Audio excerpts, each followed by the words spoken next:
Hi, and welcome to Leadershipisation, all things leadership. Hey, have you ever noticed that when you keep explaining yourself, people actually stop feeling led?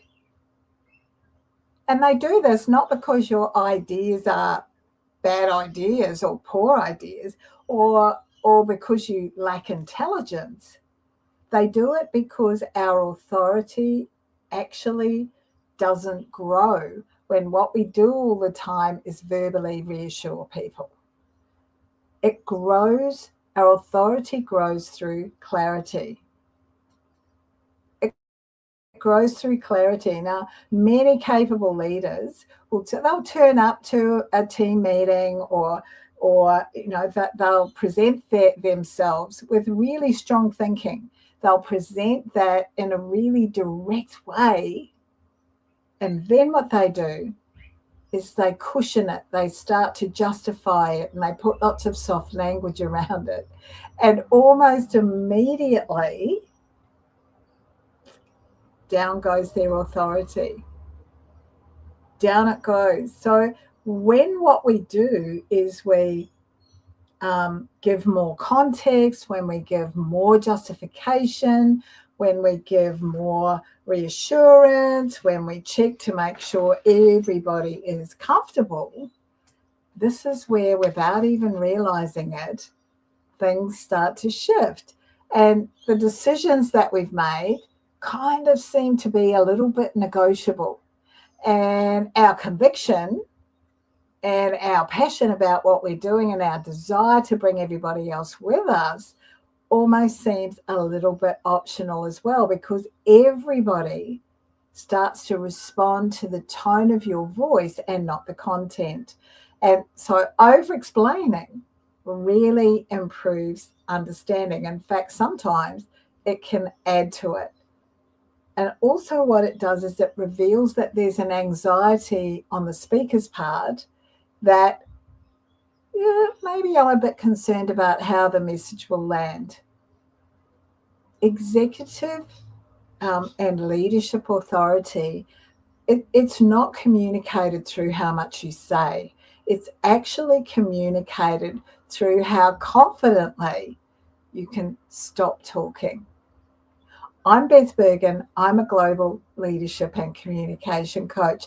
Join me to talk about how to become more precise in your communication. But first, what we need to do is to understand why the instinct to over-explain is so strong. So our first talking point today is this: over-explaining is often a fear-based response. Our brain, it's trained to look for safety, so it will always default to safety. So if we're in a situation where we're feeling as though, or maybe people are disagreeing with what we're saying, and we get that vibe, then what our brain naturally defaults to is upping the explanation. We do that because we don't want to be rejected, so we do it to reduce the rejection risk. And what's really interesting is that we think that the more words we use, the more control we're likely to show others that we have of the situation. We think that, others will perceive we've got our act together here. And in actual fact, that justification is a defense mechanism. It's very clearly signals uncertainty, particularly if we go on and on and on. The less we say, the more authority we're likely to bring. Less with clarity, not lots and lots of justification. Then that brings us to the second point, which is that justification dilutes that decisiveness. When we're a strong leader, we're simply going to state what our decision is. If we're feeling uncertain and we're a bit of an over-explainer, then what we'll do is we'll state it, and then, as I said earlier, we'll start to weaken it. We'll weaken it with statements like, oh, look, I was just thinking that maybe we can, this might be a bit silly, but, oh, look, sorry, I know it's really obvious. Or, does this make sense? Now, they're just 4 examples of the kinds of statements that we use that actually weaken. And every one of those statements are the kinds of things that they land on others in a way that reduces the confidence that they see that we have.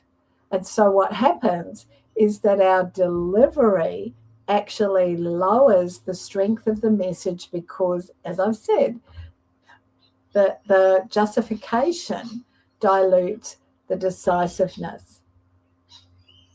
One of the things that's really important, and this is point 3, one of the things that's really important is that we let go of the need to be understood or to fill in time. Both of these things are reasons that our authority goes down. We think we're being thorough when we over-explain. We think we're being thorough, and for us, well, if I'm being thorough, then I'm looking really competent here. We find the thought of being misunderstood almost threatening. Well, I don't want people to misunderstand me. That wouldn't be okay. I want to be here sharing my request, sharing my decision, so that everybody goes away saying, oh, that was fantastic. And so what happens is that we shift into the identity of the over-explainer. And we shift into that identity because it protects this feeling that we have, oh, well, she's pretty intelligent, he's really fair. And what happens is that because we're doing that over-explaining, we're feeding into this need to be understood. The second need that we fill up all the time is we talk into silence to cover this feeling of being awkward. Oh, this feels a bit awkward. No one's saying anything. Yeah. So we talk, and often what we say has nothing to do with anybody. It doesn't really add anything to the decision that you've made or the conversation, except potentially it adds a whole lot of misunderstanding. Now, as you mature as a leader, as you develop your leadership intelligence, you will learn to tolerate some of that misunderstanding. And this is really important. The reason it's so important is because when you can tolerate some misunderstanding, you're giving your team the opportunity to ask clarifying questions for themselves. So you're building that skill of curiosity, which is so important. The other thing is that you're allowing the silence just to sit there. Because authority is actually really grounded. It's not about being over-clarified. It's just this groundedness. So it's important that you look seriously at letting go of that need to be understood or that need to fill in time. The 4th point I want to talk to today is this one. Over-explaining creates cognitive overload, sometimes known as overwhelm. Yeah? Our brain just simply gets overloaded. Our decision makers and our implementers, the people who are going to go and implement the decision that you've made, they absolutely value clarity. Absolutely value clarity. So it's your responsibility to give them that clarity. because those long-winded explanations create a whole lot of extra noise in their brain. That's the cognitive overload that we're talking about. And when there's noise in the brain or cognitive overload kicks in, key points get lost. People miss the things that are really important or that you think are really important simply because we didn't share them with them in a way that landed for them. We shared them with them, but not in a way that landed for them because it was in amongst too many other things. Precision is what increases your influence. So bring it back down smaller. And in a minute, I'll share some tools with you to help you to do this, but bring it down smaller so you've got that clarity, you've got that precision. That's really important. The fifth point I want to talk into is this. It's important that you strengthen your communication to build your authority, and to build your influence. So follow a structure. Now, I know because my clients tell me this all the time. I know that it feels really weird to have a bit of a structure to your communication. But if what you're able to do is to learn to action that structure and you use it, quite quickly it will become the norm for you. So it might sound a bit clunky to begin with. You can put your own words around it, but think about what you're going to say. So the sort of structure that would be useful for you to follow to prevent over justification or over explaining. What's the issue? What are you recommending? What's the rationale? Those three things: issue, recommendation, rationale. And then stop. It takes maturity to stop. We already talked about that. It's not about the history, the backstory, the internal debate you've been having with yourself, the conversation you had with three others the other day, bit of a disclaimer if it goes all wrong. Yeah, no. The issue, the recommendation, and the rationale. That structure will actually reduce your urge to justify. And what we'll see with one of the tools I've given you is that the fact that you haven't over-explained it opens the door for people to be able to ask you questions that give them the kind of clarity that they need. And as I said earlier, that's all about encouraging that curiosity, building that curiosity skill. Okay, 2 tools that I've got for you today. The first one is the 3-sentence rule. And this is all about, this kind of follows on from that structure I was talking about earlier. So when you're presenting an idea, 3 things, 1 sentence for each. State the decision or the position. Here's the decision. Give the primary reason, and then state the expected outcome. So your job before the meeting, before the conversation, is to actually prepare those 3 sentences. And after you've said the 3 of them, pause. Pause. It'll feel a little bit awkward, but we've already talked about that. There's a real power to your pause. And the silence in this case talks to your confidence. The awesome thing is that when you've done 1 sentence for each of those things, if there are any questions or you're challenged, you're able to explain into the deeper information related to each thing, the deeper information related to the decision, a secondary or even a 3rd or 4th reason for making the decision, and then some additional outcomes if you need to. But you've got that framework. And what that means is that you're much less likely to be defensive, which is often when we've given them all the information, often that information carries with it from us the expectation that people are going to get it. So when they ask questions, we can be, oh, really? You've got questions? I thought I did a great job of explaining that. So it saves us from being defensive. So that's the first tool. The second tool is looking at auditing some of your filler phrases.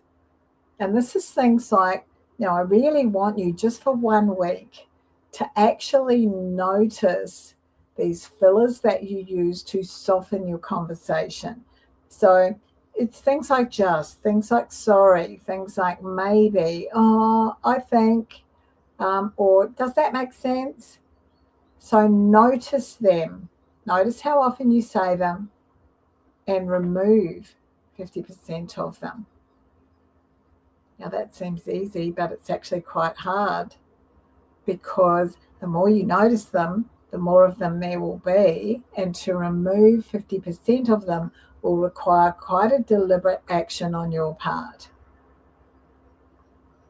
The less fillers you have, the more authority you will have. So that's a great reason for you to actually be thinking about doing this. Take just out. Take sorry out. Take maybe out. Take, oh, I think. You think or you know. Does this make sense? There are awesome positive phrases that you can replace all of those with. So notice them and take 50% out.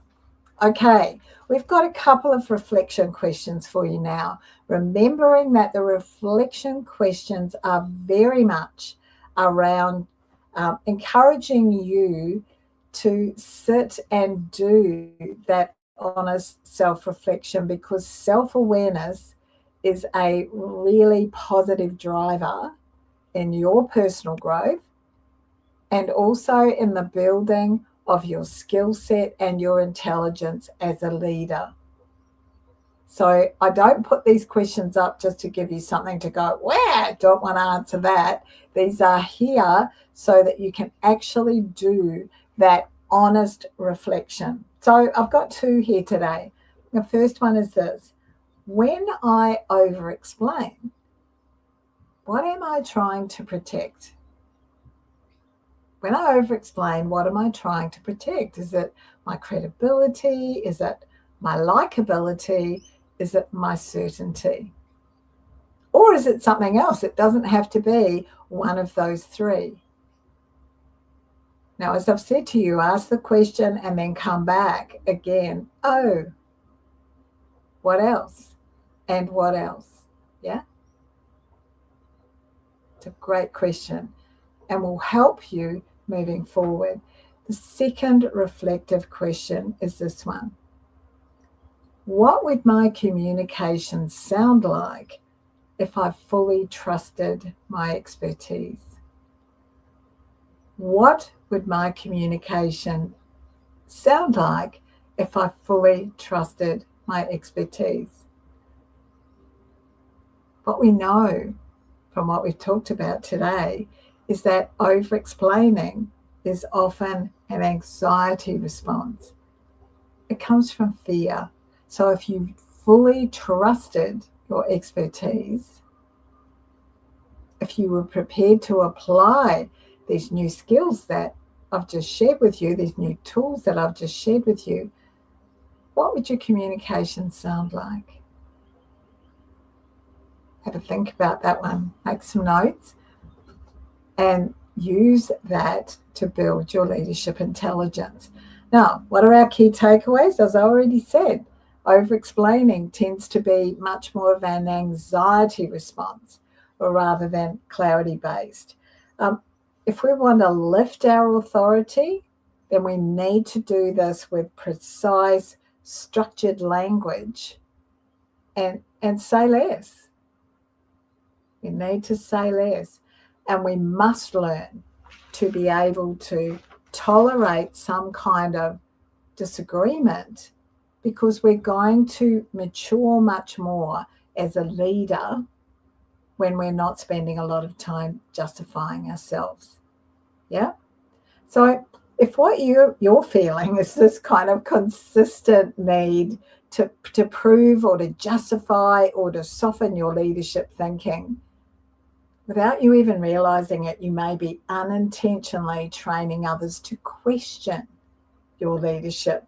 Because, like, authority isn't something that you announce. You don't walk in the door to a meeting and say, me and my authority are here.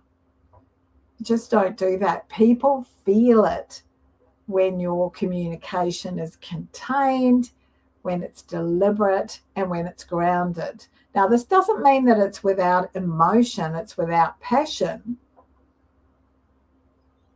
It's simply contained, it's deliberate, and it's grounded. Over-explaining, it leads to you being more thorough than you need to be. And often it takes away the responsibility that others could be feeling. And certainly, over time, what it does is it reduces your influence, it slows down decision-making, it dilutes your strategic presence. So if today's conversation has made you recognize how often you're kind of filling the space instead of holding the silence, then that's a really big awareness for you to have reached. And it can be a leadership turning point for yourself. So if you want to explore how to communicate with greater precision, with confidence, and with much more impact, without being too abrupt or without feeling like you're disconnecting yourself from your people, book a conversation with me. Just reach out. You can use the QR code or you can use the link, because at the moment that you stop trying to convince the room with your over-justification is often the very moment that the room finally trusts you, because they can see what it is that you're wanting them to achieve. Yeah? So use the QR code or use the link if you want to have a conversation with me. In the meantime, questions and comments, please pop those in the platform that you're watching on today. And if it's a replay, #replay would be wonderful. It's been lovely spending some time with you talking about how you can increase your authority by over-explaining and justifying a whole heap less. See you next week. Bye now.